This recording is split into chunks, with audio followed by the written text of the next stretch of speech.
Dalami lagi pengetahuan adat dan budaya masyarakat tempatan dengan bermodalkan kefasihan berbahasa Melayu Aceh dan pemahamannya yang sangat baik tentang Islam. Snok masuk ke Aceh yang ketika itu masih dilanda peperangan. Dia menyamar sebagai Haji Abdul Ghaffar sehingga berjaya dianggap sebagai ulama dan mempunyai hubungan baik dengan para tokoh adat dan ulama Aceh. Selama setengah tahun tinggal di Aceh, Snok akhirnya tahu tentang punca sebenar kenapa wilayah itu cukup sukar untuk ditawan. Menurut Snok, semuanya berpunca kerana pengaruh Islam dalam masyarakat serta peranan ulama dan pembesar Aceh yang mengobarkan semangat menentang penjajah. Maka cara terbaik untuk mematahkan semangat mereka adalah dengan taktik divide and impera, yakni politik memecah belah. Antara cara yang perlu dilakukan adalah dengan menyebarkan masalah khilaf dalam masyarakat agar mereka bergaduh dan akhirnya berpecah. Laporannya ini kemudiannya dibukukan dalam tajuk The Aceh, yakni Rakyat Aceh. Pada 22 Mei 1892, Snok Gronja menulis laporan bertajuk Aceh Weslah, iaitu tentang bagaimana perlu diubah dari strategi ketenteraan di Aceh kepada teknik pecah belahkan masyarakat Aceh. Seterusnya, pada 1898, Snok dilantik sebagai penasihat rasmi pemerintah kolonial dan menulis sekitar 1,400 makalah tentang Aceh dan Islam di Indonesia. Setelah taktik ketenteraan ditukar, barulah Kesultanan Aceh dapat ditakluk. Maka pada tahun 1903, Belanda berjaya menakluk Aceh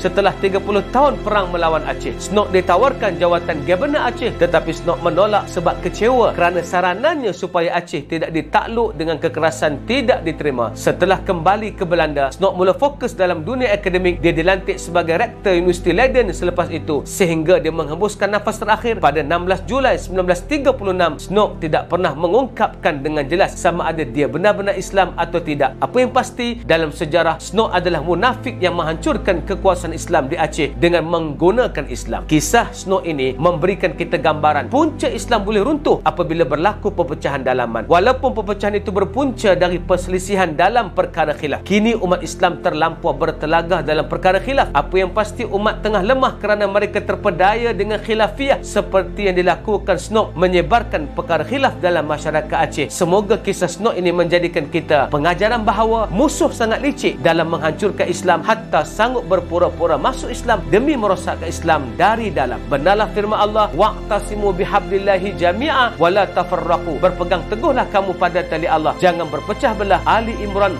103. Ayuh transformasikan diri kita, jangan terpengaruh dengan agenda perpecahan dan jadilah mereka yang menyatukan. Assalamualaikum.